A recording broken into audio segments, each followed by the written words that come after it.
बच्चों, आज हम लोग पाठ 3 हमारे राष्ट्रीय प्रतीक निबंध पढ़ेंगे।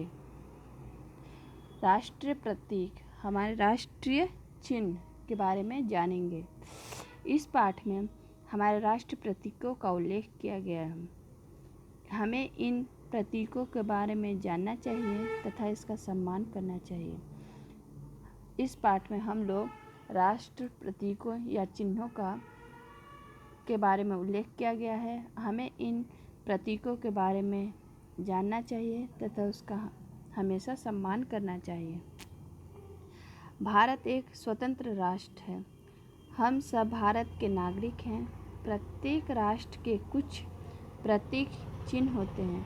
हमें इनके प्रति सम्मान प्रकट करना चाहिए। इन प्रतीकों का अपमान राष्ट्र का अपमान माना जाता है। हमारा देश एक स्वतंत्र राष्ट्र है। हमारा देश एक आज़ाद राष्ट्र है, स्वतंत्र है पूरी तरह से। हम सब भारत के नागरिक हैं, सदस्य हैं। प्रत्येक राष्ट्र के कुछ चिन्ह होते हैं। उनके प्रति हमारा सम्मान, आदर होना चाहिए। इनके प्रतीकों का कभी अपमान नहीं करना चाहिए और इन प्रतीकों के चिन्ह का अपमान करना मतलब हमारे देश का, हमारे राष्ट्र का अपमान माना जाता है। राष्ट्रीय ध्वज, हमारे राष्ट्रीय ध्वज 3 रंगों का है, इसलिए इसे तिरंगा भी कहते हैं।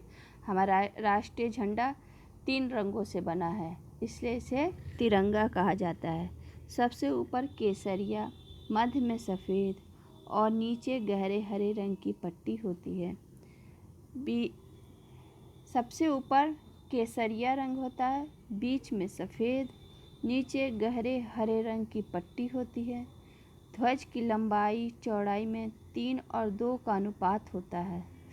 सफ़ेद पट्टी पर नीले रंग का चक्र बना होता है।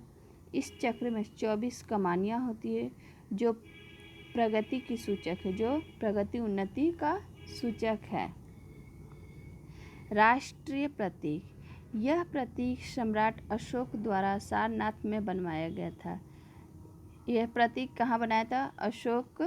सम्राट अशोक द्वारा, राजा अशोक के द्वारा सारनाथ में बनवाया है। स्तंभ के ऊपरी भाग से लिया गया है। स्तंभ के ऊपरी भाग से लिया गया है। इसमें 4 सिंह हैं जो पीठ मिलाकर खड़े हैं। चौथे सिंह पीछे होने के कारण सामने से दिखाई नहीं देता है। इनके बीचों बीच एक चक्र बनाया गया है। इसकी दाहिनी ओर वृषभ और बाईं ओर घोड़ा अश्व है। इसके नीचे लिखा है सत्यमेव जयते। इसका अर्थ है सत्य की विजय होती है। वृषभ मीन्स बैल। सत्यमेव जयते मतलब हमेशा सत्य की विजय होती है और असत्य की हार। बच्चों, इस पाठ को पढ़िए और कठिन शब्दों को लिखिए और उसका अर्थ लिखिए। धन्यवाद।